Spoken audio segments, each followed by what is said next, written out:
It's another episode of Origin PC Live. Let's do it.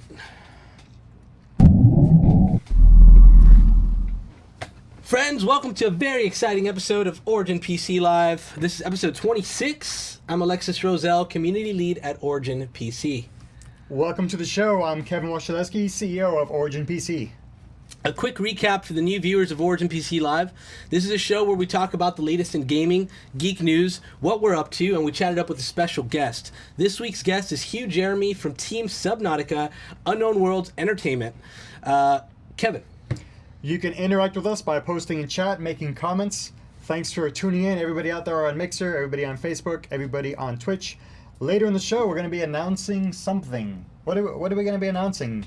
I don't know. Chat, is there anything important going on? Do you guys know? Does anyone know? Can you remind us? Does anyone know that we're going to be announcing? Anything happening? Hello? We're going to announce the winner of the PewDiePie CHRONOS giveaway at the end of the show. Awesome. Be patient. Be patient, friends. Enjoy the show until then, right? Let's kick things off with some gaming news.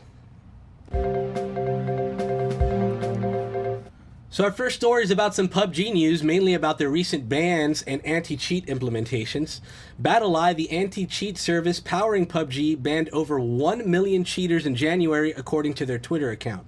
That's about $30 million worth of PUBG copies that no longer can play the game because of cheats. The PUBG team is actively introducing new methods to counteract cheaters, including removing Steam family sharing and preventing mod tools such as Reshade from accessing the game. Thoughts on the PUBG bans and new anti-cheat measures, Kevin? When you put it that way, $30 million worth of I know, right? No longer valid. I don't know if it's really 30 million because of the family share thing. I think people were sharing the game's codes. Yeah. I don't know. Yeah, for sure. But either way, that's a lot of people that can no longer play. So getting rid of cheaters is good, but the fact that there were that many people cheating is pretty alarming. Yeah. Pretty alarming. I mean, not super surprising. Every time I lose in a game, I always blame it on people cheating, so it makes sense. Of course, every time you've ever lost, it was because of a cheater. It makes sense. Only reason. I believe it. I believe it. What do we got next? That's pretty crazy, though.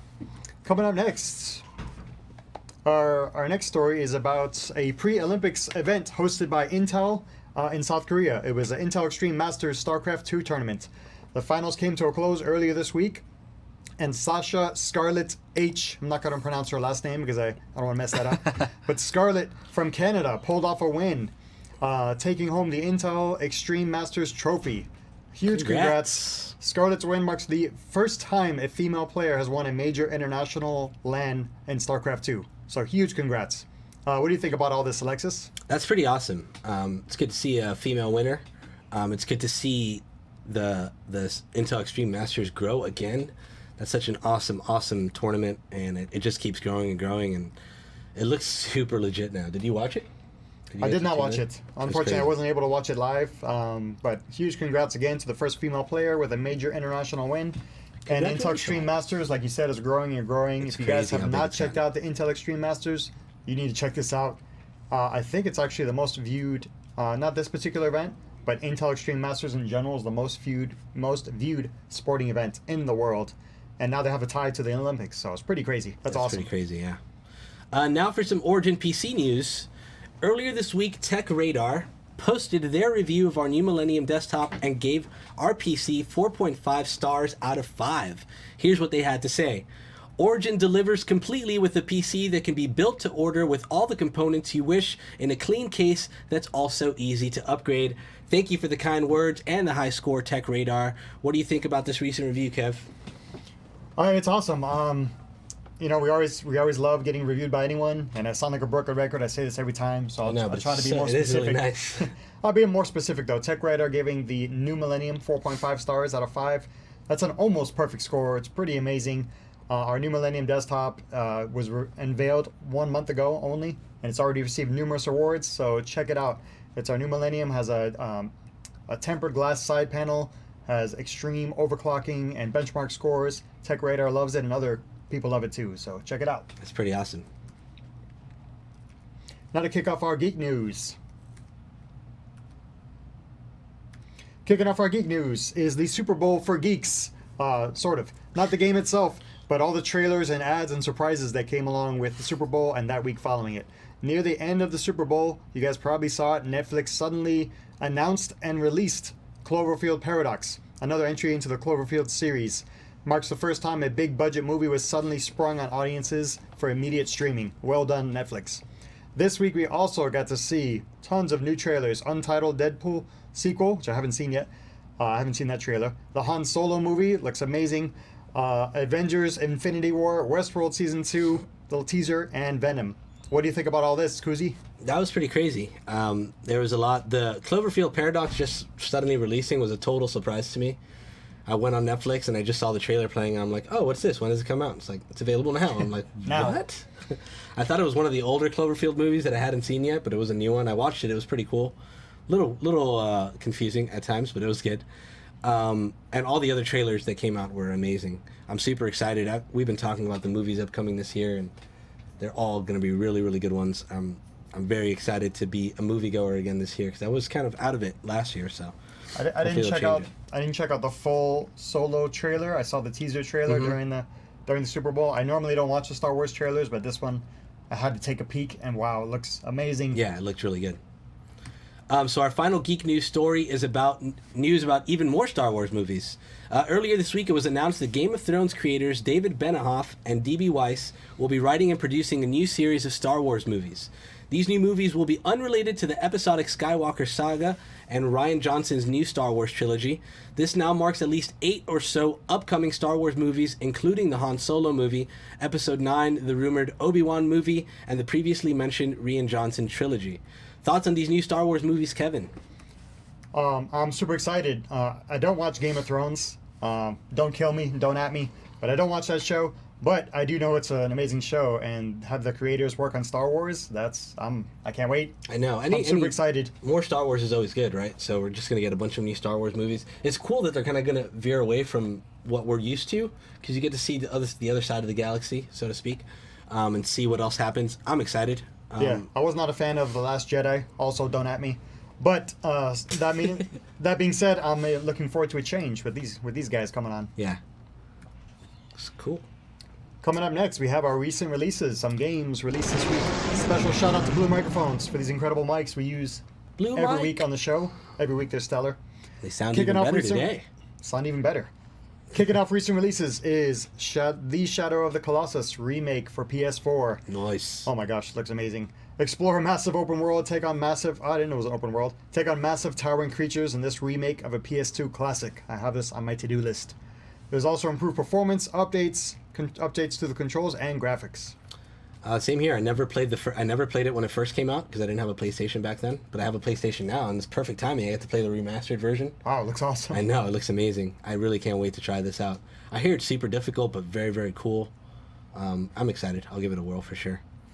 Also releasing this week is Aegis Defenders on PC and other platforms. This game takes elements from both action platformers and tower defense games to create a unique gameplay experience that combines both genres. Fight several kinds of creatures with different characters with varying skills and abilities. Pretty neat. This game flew under my radar. I didn't know about this one. Looks pretty cool. I like the art style. It looks like it's also multiplayer, right? Yeah, I was gonna say this is right up your alley with the art style. I know you love games like this. And it's co-op? It looks like co-op, and it's a tower defense mixed with the action. Oh no, maybe it's not co-op. Maybe it's not. But it's a tower defense mixed with a platformer, which is pretty neat. I like when they mix genres like that and they try something new. I think that's pretty neat. I like it. Finally, Civilization 6 expansion Rise of the Falls now available on PC. 9 new leaders and civilizations have been added, as well as new mechanics emulating a rise and a fall of a civilization with the Golden Ages, Dark Ages, and Heroic Ages.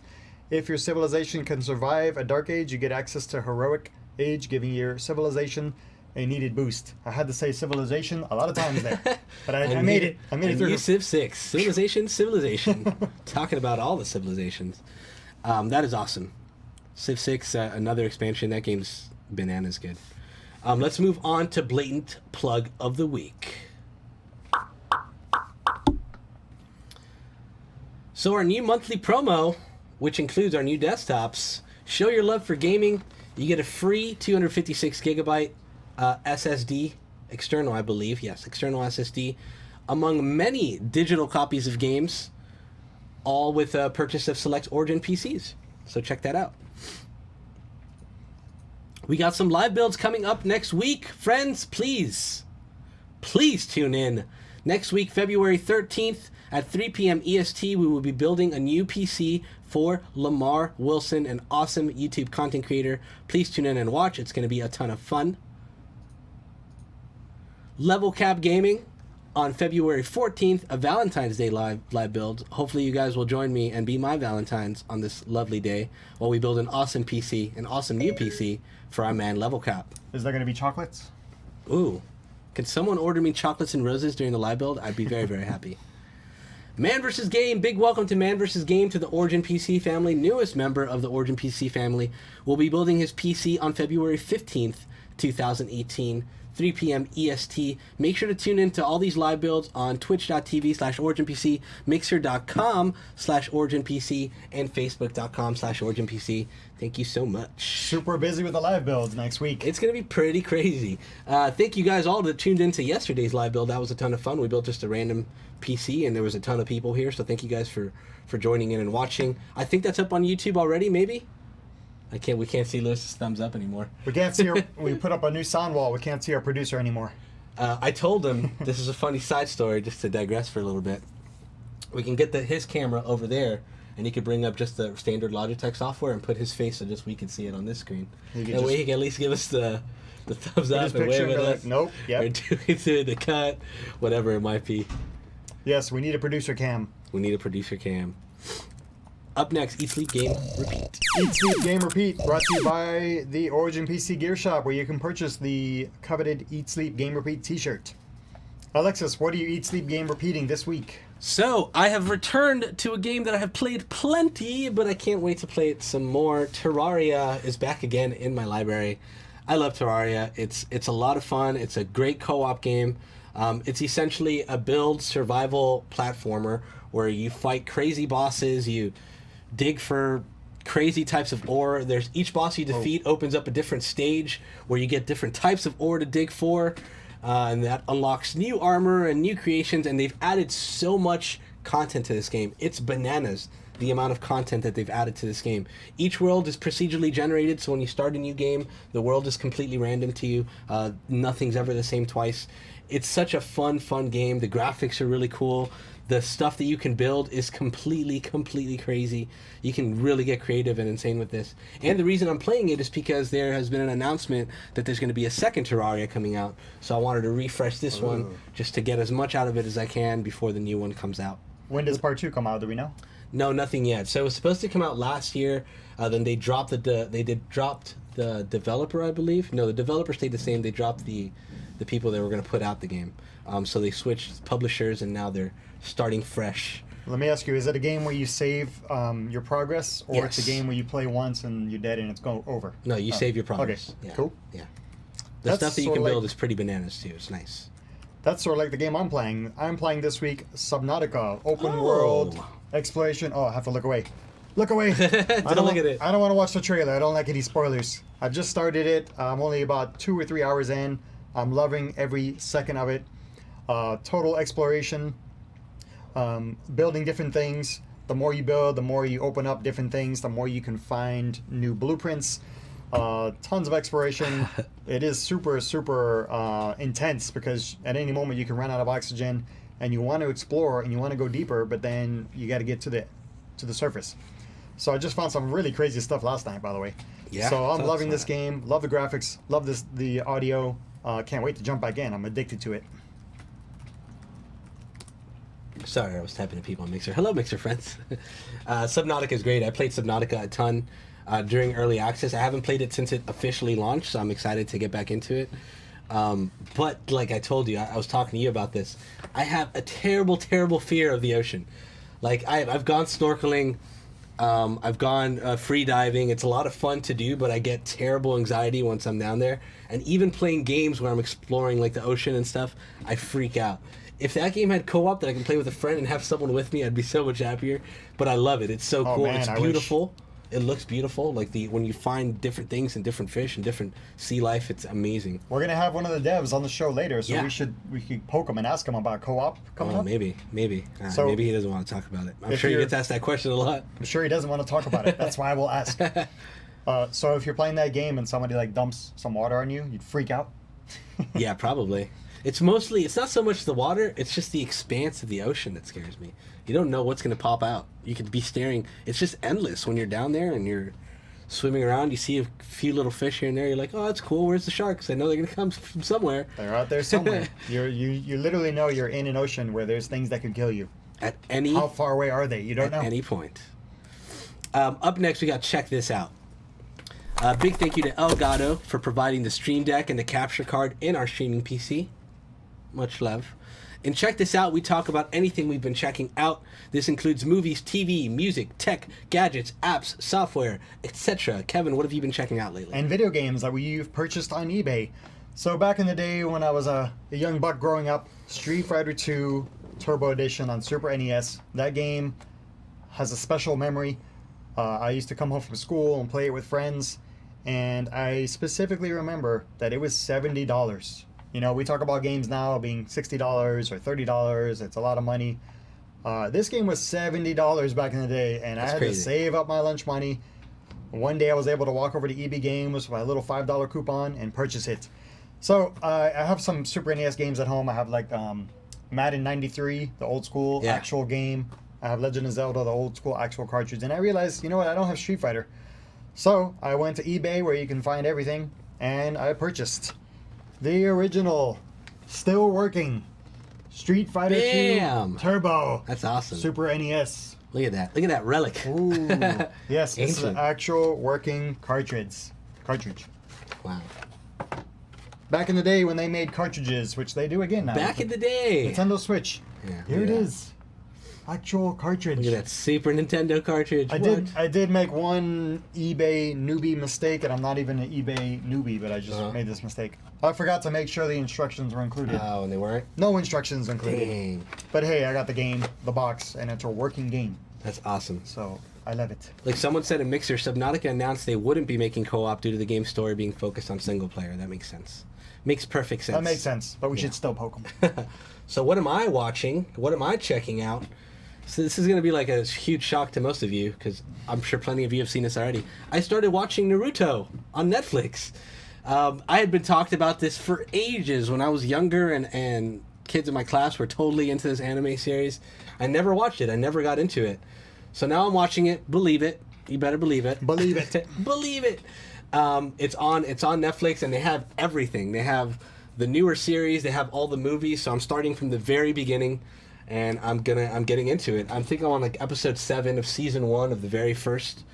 It's so cool. It kind of brings me back to that childhood essence, because it's very kiddie in the first season, the first iteration, and as the series grows, it actually, my friend was saying that they kind of, you see the characters and everything kind of grew with their audience.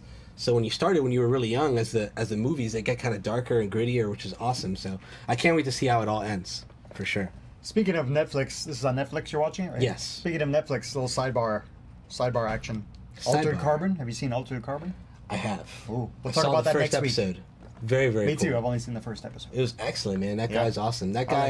it. We'll talk about it next He week. played Holder on The Killing. I love him. He's a good actor. Uh-huh. Yeah, we'll talk about it. Yeah, next yeah, it's cool. Now it's time for a short break. After the break, we'll be talking with Hugh from Subnautica, so stick around. Don't go anywhere. We'll also be announcing the winner of the PewDiePie giveaway at the end of the show. Ooh. Sit tight.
test. Who dis? Welcome back, and shout out to Intel for powering our streaming rig. It's time to chat with Hugh Jeremy. Hugh has been working on games at Unknown Worlds since 2012, dabbling in many facets of game development. Unknown Worlds just recently launched Subnautica on PC, coming out of early access to rave reviews from fans and press. You can find Subnautica on social media and Steam, with a full Xbox One version launch coming soon. Hugh, how are you doing this Friday? I am doing well, guys. How are you guys doing? It's Saturday, by the way. What are you talking about? Saturday for you.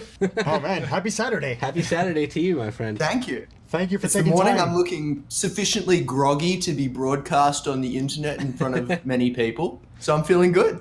Oh, that's good. Yes. What, yeah, you're well prepared. What time is it over there in Australia? It's 8 a.m. at the moment, so I really can't. I have Good no morning. excuse now. Good I should morning be to up you. and- Well, Yeah. thank you for taking time on your Saturday morning to be on the show. We just had a couple questions for you. course. So, how does it feel to come out of early access and to the release of 1.0? Oh man, it feels. I mean, it feels awesome. Like, as you know, you mentioned like since 2012. Well, I guess Subnautica was in development since 2013, and like it's a long time. It's a big chunk of your life. Like a lot can happen. You know, 2013. I can't remember how old I was, but like I don't know. I was thinking about different things in life, and Yep. now I live in a different place, and different stuff is happening. It's like you have all that time to get the game out there. Just oh my god, it feels so good. That's I awesome. bet. Yeah, man, people don't realize that game development is a long journey, and there's a lot of people working on it, and they dedicate a lot of their life to it. So it's amazing when it comes out. I always say congrats when a game comes out. Congratulations. It's tough work. I definitely don't envy you guys but now that it's out, now I envy you. Now that it's released, and you guys Feels are getting all good. these awesome Yeah. reviews. Now we So- can deal with the horrible bugs. Yeah, the right. more horrible bugs. I was playing it in early access since probably like 2 years ago, maybe or Sweet. maybe last year. and Thank I loved you. it. Loved it then, love it now. So great work to you guys. Thank you. Can you tell us some of the technical challenges the team faced when creating Subnautica? What engine did you use, and how did you guys create this massive open world? Oh, for sure. I mean, yeah, I can. Yeah, the open world. I mean, we started out with doing procedural terrain. We're like, wow, procedural, that'll be amazing. We'll create these randomized worlds that no one's ever seen before, and everyone will play in a different world, and that'll be really cool. And we spent, oh man, it feels like at least more than a year working on that. We developed all these cool procedural generation tools, and we even released some weird stuff on Steam. You can probably still find it if you look up the Subnautica terrain test. It'll be really weird. I gotta check that out. But you know, we found that like these worlds, they lacked a certain character. We weren't able. In fact, you know, Gary from Rust recently said, "Hey, I'm not sure if going procedural was the best thing for Rust for similar reasons because we couldn't get enough character out of the worlds. We couldn't tell enough story in the world. We really needed to go handcrafted. So that was a huge technical challenge, which we solved by actually going back to doing worlds handcrafted. And so everyone that worked on the levels for our previous game, Natural Selection 2, turned their hands to creating the open world that you see in Subnautica, which like turned into this total thing because now we had to like stream this world, and we were running Unity, but it's very heavily customized. And if you're swimming through the world, we needed to stream the world in real time, and you know, people's discs aren't all as fast as if you've got this mad Origin PC you just showed off. So yeah, that was a big challenge. Awesome. Not to mention the multiplayer stuff. Oh, really? I was gonna ask that. Somebody said the word multiplayer. I mean, Yeah, I mean, I saw in chat earlier people going, "Oh, Subnautica needs co-op," and you know, we agreed for a while. We're like, "Wow, it'd be really cool if Subnautica had multiplayer." And those are the words in game dev that are really scary. When someone goes, yeah.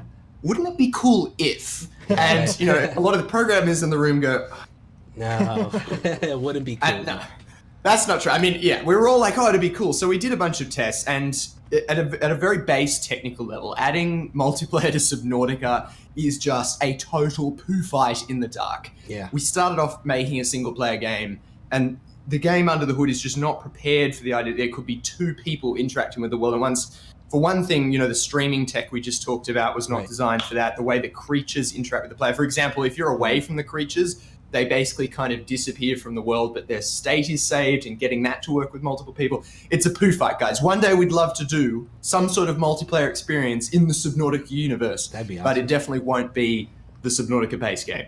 Got it. Yeah, no, thank you for that. Yeah, thank you for giving us more information around it, because obviously, you know, of course it's hard, but we don't understand why it's so hard. That explains one of the reasons why it would be so hard. Definitely. But yeah, that'd be really cool. One day, we'll keep our fingers crossed. One day. So, Unknown Worlds is a globally distributed team with team members all over the world. Can you share with us how it is to work in a team like that?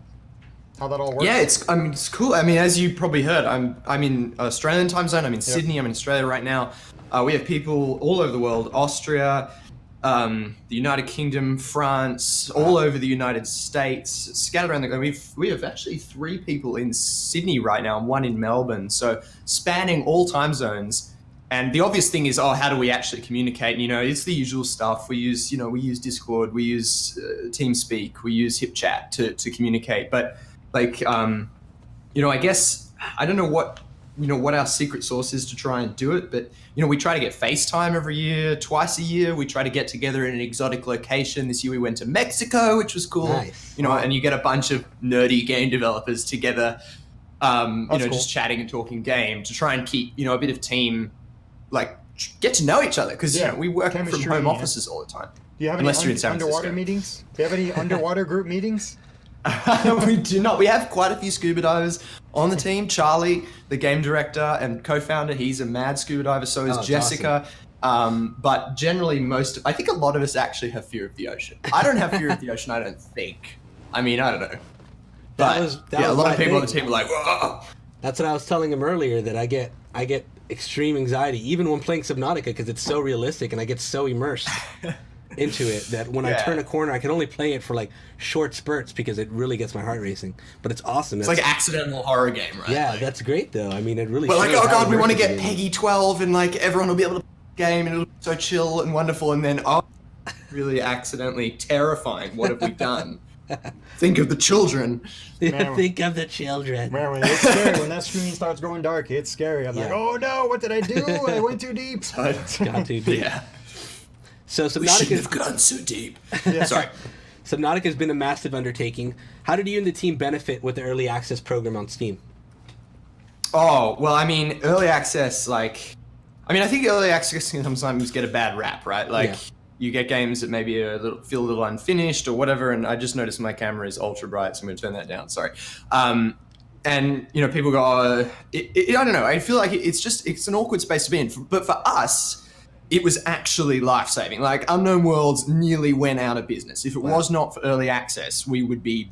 And the reason for that is we launched into early access with this game, the early version of Subnautica, which we thought was okay. But then we worked out it really had it wasn't sticking. People weren't really enjoying it. So we started listening to everyone that was playing early access. The few people that were like, so what's up with the game? And they're like, well, the problem is this, and this. I'm like, oh. So we started, this inexorable process of just fixing stuff and adding new stuff and trying to see what was actually working for players rather than, say, a limited group of internal, inside the company, us playtesting. You don't get enough info out of that. Right. So all the early access players started telling us that.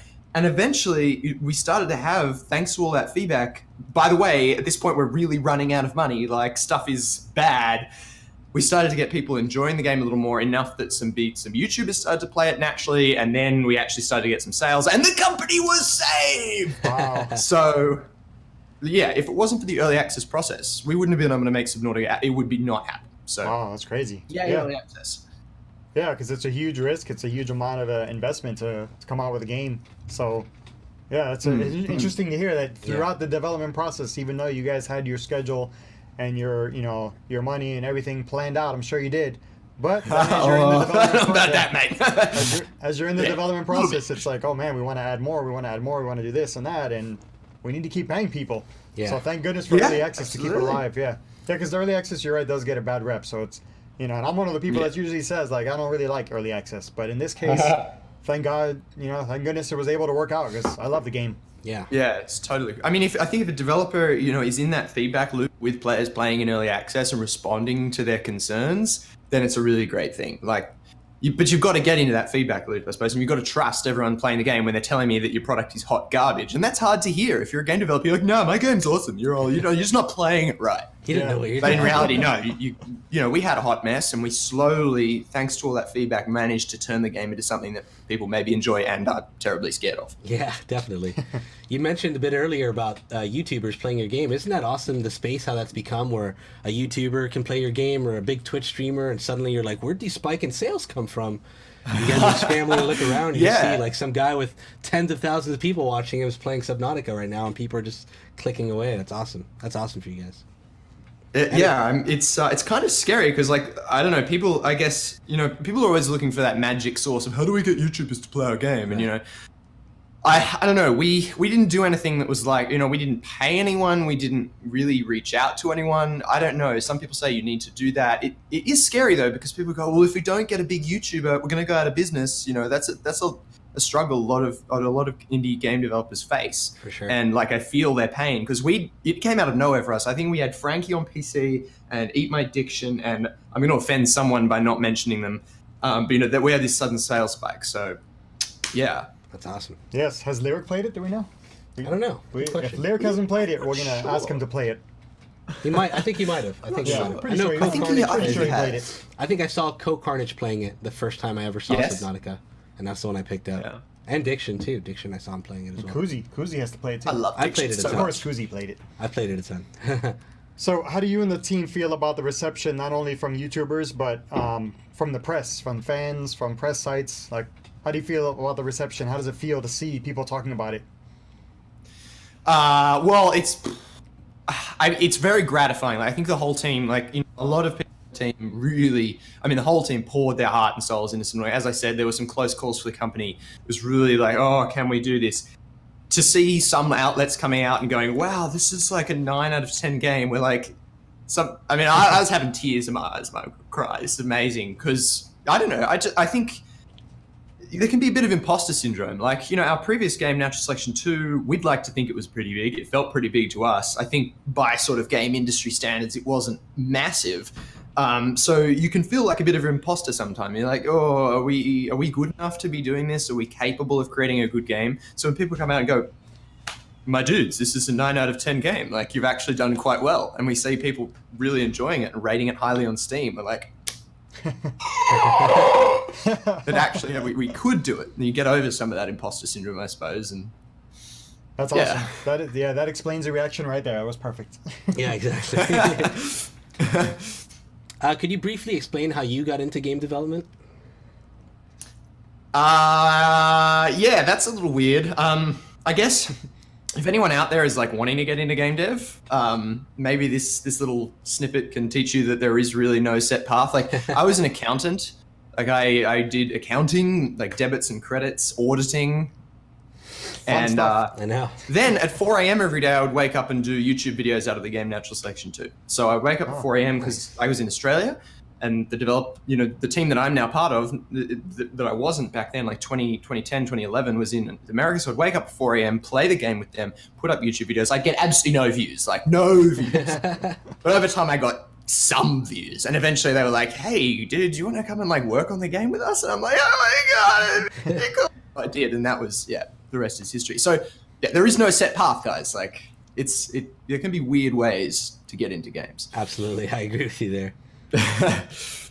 That's so cool. That's awesome. Yeah, you just naturally did it just by your passion. That's what got you in there. That's so super cool. I guess. That's what I've seen that kind of broadly happen in game development, or just in the gaming industry in general. People just kind of fall into it because of their passion for the gaming industry, and they usually come from all walks of life, including myself, and they end up here, and it's awesome. Here we are, friends. You can do it too out there. Yeah. So can you tell us how, of course, no spoilers, but can you tell us how the art and the story and the music of Subnautica was shaped? Like, who worked on that, and, you know, how did that all come together? Yeah. Absolutely. I mean, as I kind of alluded earlier, we had that procedural time, and I think that was like a symptom of like, well, not a symptom, that makes it sound like we had some sort of bad disease, and you have to go through iteration in game development, you have to make mistakes. But you know, we had that period of like this kind of procedurally generated, computer generated world that didn't really have a story. We had this beautiful art that is created by Corey, our art director, And so we had this beautiful aesthetic theme, and we had feelings that we wanted to go for, like Charlie being a mad scuba diver is really keen on protection of the ocean, but we didn't have an actual story per se. And and Tom Jubert, who is of fame from like the Talus Principle and a couple of other games, he came on, I'd say, midway through, and he started to introduce story to the game, and that was a really big moment for us. And it actually really changed, like in early access. I think the experience a lot of people were having was kind of, it was okay. Like there was a lot of cool stuff. You could build submarines, you could explore kelp forests, but why were you on this planet? Right. We had the crashed Aurora, so we knew there was something there. We didn't have no story, but we really needed Tom to come in and sort of meld Corey's beautiful artwork with Charlie and everyone else's like vague vision for this story into something more concrete. And that's how it happened. Is Tom went nuts. He wrote a wonderful story. And I hope he continues to write wonderful stories for maybe a Subnautica expansion, because it's really cool. Yeah, you guys knocked it out of the park. Yeah, Awesome. I mean, no spoilers. I won't talk about any specifics, but I was playing last night and I came across something that changed the game for me, where I was like, okay, it's cool, the game is cool, exploration, I'm building stuff. Then all of a sudden I found something, I'm like, whoa, there's like something going on here. There's a lot more There's going something on down here. there. Too real. Yeah, there's And that's what you're alluding to there is something that I guess I can't peg exactly in the point in development where we decided we needed to do that, but like until that point I think we're kind of just like, oh, it's a survival game, like you're just surviving on this planet, which is cool. There's nothing wrong with just surviving, but I think we wanted to go, we were always reaching for something a little bit more. And for the response we were getting from early access players was a lot more positive once we started to give it, for lack of a better word, depth. You're right. To the story. But I'll show myself out. So I played it before it had the story implementation. I haven't even tried it with the story stuff. So I'm very excited to get into it. I recently I agree with you there. I find the depth in the game is very important to it. And it does add that extra. There's so many survival games out there. If you're just going to put out another survival game, cool, it's going to be great. But when you add a little bit extra, now you're exploring for things and trying to unlock the mystery of the world you're in. That's incredible. It's really, really cool. So you guys had a launch party in the U.S. where you got to celebrate the release of the game with fellow team members. How was that? Yeah. I'm not sure if there's anyone in chat that can remember what happened there. But when I don't know if any of you watched the SpaceX launch the other day. Yeah. Yes. It's counting down. And I got up early in the morning, watch it, and it's like T-10, 9. I'm like, oh my god, it's actually happening. And it hits 0, and I'm like, and the rocket launches, and you're like, cool. I had a countdown timer. I got emotional, and the thing happened. We also had a countdown timer. So we went to the Monterey Bay Aquarium. I'm like, man, we're going to live stream from the Monterey Bay Aquarium. And the Monterey Bay Aquarium were just awesome. They're like, this is so cool. We want to like meld video games with conservation of the ocean. Awesome, let's do it. So we get there, we set up all our gear, and then, oh my God, everything went to poo. Like everything failed. Like cascading equipment fails.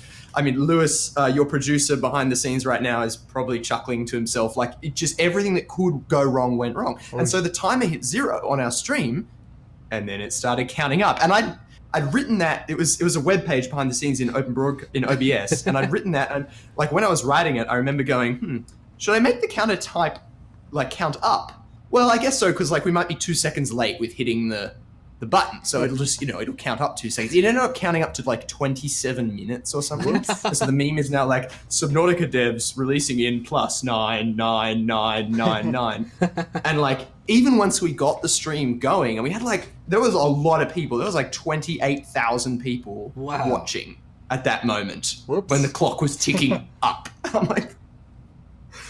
And my partner, in crime, Jess and I were working the stream. She was in charge of like, basically, we had to recover this stream. So we got the cameras up, so we're live, but everything was still broken. Like there was no sound, but there was this moment where we're like, we were asking in chat, and we asked on stream, we're like, guys, help us. Can you just tell us if you can hear sound? We're going to change a bunch of stuff. Tell us. And the stream went from, you guys are actually idiots, to, oh yeah, we'll help you. Oh no, we can't hear it. Okay, we can hear it now. Yeah, we can hear that.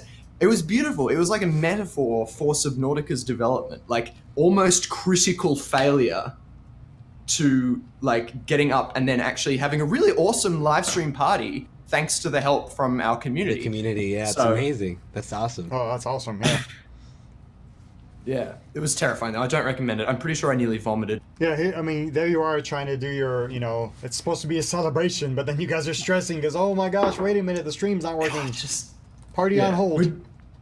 Yeah, it was horrible. But no, it worked out really well. And again, I think if you're open, you're honest with people, and you don't, you're not pretentious about it. Like we weren't like live stream experts. We'd been testing like for weeks. We were sure we could do it, but then it just all went shit on the night. But the community was there to save us, and they did save us. So Thank you, community. Yes. Here's a little personal question. Are there any, now that Subnautica is released, are there any games or media, movies, TV, anything that you're looking forward to coming out this year? Okay, so before the show, well, actually during the show when I was watching, and you guys were like showing off the mad rigs and mad PCs, I guess this isn't a game, but it's just something I'm excited about in the gaming space. I was seeing there were rumors that Nvidia was doing something in April this year. I believe it's called Ampere. They're calling it Ampere. I was thinking it was going to be called Volta because, they had all that Volta stuff going on. But I don't know. Like, I feel like the GTX 1080's been out for a while. I'm very excited to see what Nvidia is about to do. Not that, I don't know, do we need more frames at this point? But I don't know. That's what I was going to say. Their 10 series cards are already so powerful for them to release another, which is quite possible. They're always breaking the mold and coming out with these new crazy pieces of technology. I'm super excited to see what they're going to come out with. They don't even give us the heads up notice anymore. I think it's maybe because we have the show and they know we're going to spill the beans. There's always something coming, but yeah, we're excited for whatever's coming next. Oh, yeah. Very And excited. I need it. Like, it's, like these cards are so powerful. Like, okay, so you do PUBG, right? It's really hard. I don't know how many guys, do you guys chicken dinner often? I don't. Our producer chicken Lewis, often, but, producer Lewis is the man. Lewis is the man. Lewis is chicken the man. dinners on Okay, every so- platform. But I like a good chicken din din. Like it's to have. And like I was playing the game. I play the game on 144 hertz monitor, with 100 and something frames a second, whatever. The graphics turns low, and I feel like I do okay. My brother came over. He's playing it on my computer, and I was playing on my laptop at 60 frames a second. I got completely owned. So I realized that actually I'm terrible at the game, and my frame rate is my hack. Yeah. So if Nvidia is like, we've got a more powerful GPU coming, I'm like, ooh, this will make me better at games. It's my hack, so I need this. Yeah, That's awesome. you guys heard it here from a real game dev that equipment matters. Equipment matters. Frame rate. If you want to win in PUBG, you need. Frame rate matters. Absolutely. Oh yeah. So speaking of PUBG and PC gaming in general, what is it you enjoy most about PC gaming compared to other gaming platforms? Well, firstly, I can't use a controller. Like, it's just impossible. Like, I was at PAX one year, and there was a PAX East, and there was like a big. It was for Evolve. A game was happening. The big creature was there, yeah. and I got pulled in to like participate in a live stream. And they're like, "We're gonna play on live stream. Do you want to play as the monster?" And I'm like, "Oh yeah, I've played a few games. I like playing as a monster. I'll do it, and I'll try to put on a show for the live stream." And they're like, "Cool, you're going to be versing 4 members of 4 other PAX girls." I'm like, "Sweet." Right? They set up the camera, they sit me down. It looks like a computer, there's a keyboard there. It's all like there's a screen, and then they hand me an Xbox controller, and I'm like, No. "You can't, not what?" And like, the stream starts, and everyone's like, "Woo, go the monster!" And I'm like running into walls, and I can't work out how to attack or climb. Anyway, that's secondary. But no, the main thing I think that's awesome about PC gaming is that you get to build the machine that you play on. Like the machine that's currently this camera is connected to, you can't see it, but there's water running everywhere, dual redundant water pumps, custom blocks. It's like, it's all happening, and that's awesome to me because you build it and then you use it, and it gives me my 140 frames, and then I can actually do okay at PUBG. And there's something special about that, to be able to do that and not just have a set experience that is given to you by someone. You actually can participate in creating the experience for yourself. Yeah, absolutely. So, and every rig is different. So somebody can come over and see your rig, and then they can come see one of our rigs or something else. But if it's a console, it's like, everybody has the same Xbox. Big deal.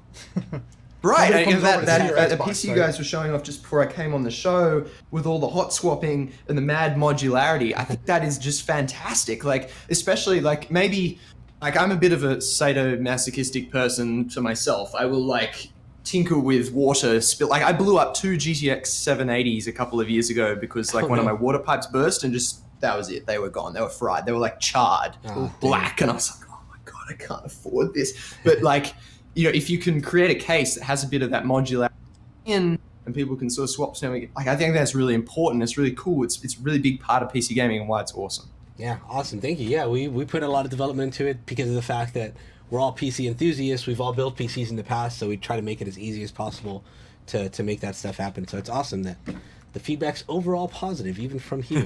And you mentioned PAX. If you go to PAX again, let us know. We'll have to link up. Yeah, definitely. Okay, don't hand me an Xbox controller though. It'll Well, we won't. We won't. badly. Well, that's it. Hugh, thank you so much for coming on the show. Right now, the floor is yours. Guys. Talk about anything you want to talk about. Tell people where to find Subnautica. Tell people what's next. Yeah, I mean, no, thanks so much for having the show. Really exciting to be able to share, news about Subnautica with the world. We're working on expansion at the moment, so there is new content coming. We're concepting it out at the moment. We're starting to do prototype tests of new gameplay of what could be in the expansion, so it's an exciting time. If you want to get into Subnautica, it's on Steam. But no, thank you so much, Kevin and Alexis, for having me on the show to talk about Subnautica. It's really special, and I very much appreciate it. Our pleasure, Hugh. Thank you so much for coming on. Enjoy the rest of your weekend, man. Have a good one. Man. Good morning. Have a good weekend. You too. See you later. Good morning. Bye. All right, up next is our post of the week. Last week's post of the week topic was the Winter Olympics are looking to merge a video game. Looking to merge a video game with one of their sporting events. What would you merge? We received several merging ideas, but we could only pick one. That would be Leeski via Twitter, who wrote, "I say we genetically engineer a giant penguin, then force the Olympians to race it down a giant ice slide. If they fail, they fall to their death. Hashtag OriginPC Live." With an accompanying gif of Mario dropping the baby penguin from Mario 64, which is probably why we picked it. Thanks, Leslie. You'll be receiving a free copy of Assassin's Creed Origins. We will happily send that your way. Please reach out to us so you can redeem your prize. Kevin, what's next week's topic? Congrats to the winner, and that was a little dark there. You got to fight to the death. But I know, but that was cool. Next week's topic is you need to make an evil lair to fend off adventures from your evil boss character. What would you build? Examples include a room full of mirrors that are also monsters to scare people away, a tall tower with ladders or stairs that requires getting past angry bats, or making the evil lair look like a perfectly normal house so adventurers walk right past it. You want to be slick. Make sure to use the hashtag OriginPCLive, or with your response, we'll be picking the post of the week winner next week. Next week, so yeah, tune in next week to see if you won the post of the week topic. We'll probably give away another copy of Assassin's Creed, so yeah, awesome. And I think that's it for the show. All right, thank you guys. Bye. You have a good one. Thanks for all tuning in. I don't think there's anything else we need to do on this show. I think nothing else we need to talk about at all. I don't know if Chad has anything else they wanted to know. You want to just go ahead and roll the credits? You want to go ahead and roll the credits? Are we done? Or all right. All right, friends, it is time. The reason you're all here, pretty much. No, I hope not. I hope some of you at least come here for the show and to enjoy our timeless banter, which you can't find anywhere else. Speaking of which, next week's show will also be Friday, 4 p.m. Eastern. Tune in next week. Tune in Friday, 4 p.m. Eastern next week, where our special guest will be... Louis, do we have that info? I think I know it. I just don't want to give the false information. Our special guest next week is a secret. It is Tally. Oh, Beautiful. It's going to be big. Next week, our man Tally, Tal the Tank of Twitch fame, of WoW fame, will be joining us here on Origin PC Live, so tune in at 4 p.m. And now, friends, let us announce the winner of the CHRONOS giveaway, hailing all the way from Chicago, Illinois. Chicago in the house. Asil A. Marar.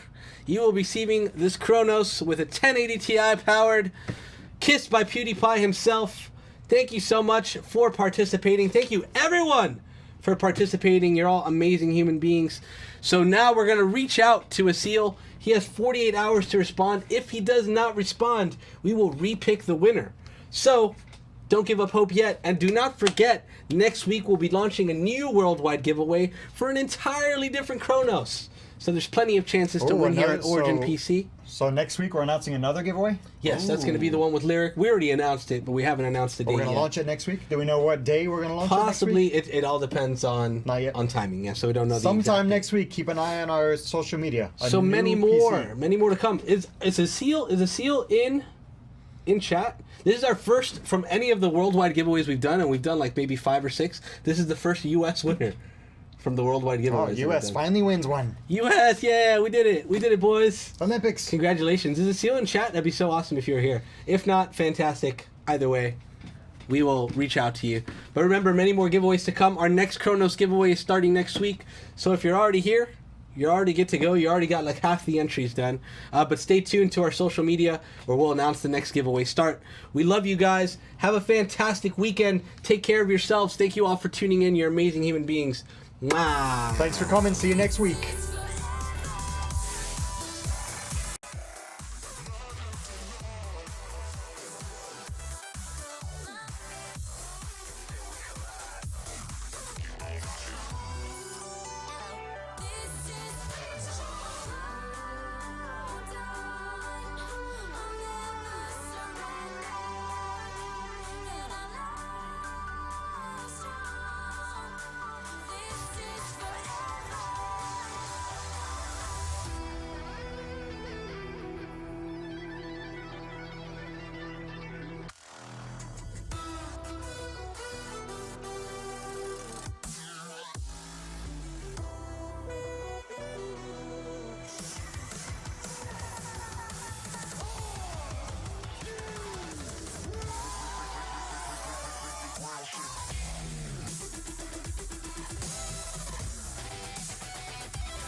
You're still here? It's over. Go home. Go.